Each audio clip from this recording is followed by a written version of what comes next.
sa mga senator judges, July 6 na magsisimula, ano?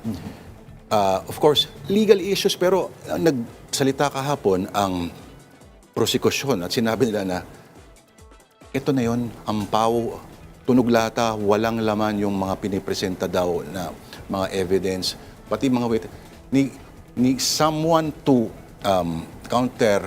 counter the walang Mary Grace Piatos na akusasyon ay wala raw witness sa ganun. Mukhang dito pa lang ba, masusukat na natin yung direksyon itong trial? Well, talagang at the end of the day, political itong magiging desisyon.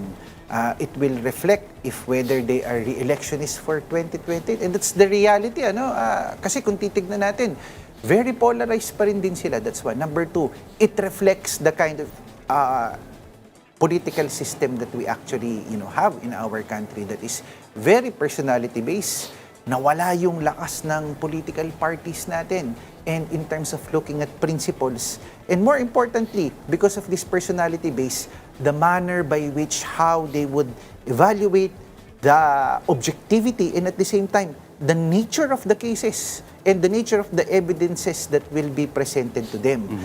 Fifth part, makikita mo dyan, and sana yung grandstanding. Kasi bakit? May libre kang, sana makita din ni Senator, of course ni Chairman George, ito yung libreng... George Garcia. George Garcia, ito yung libreng kampanya ng mga magta-2028. Dahil kung magta-2028 ka, you're on national TV every day.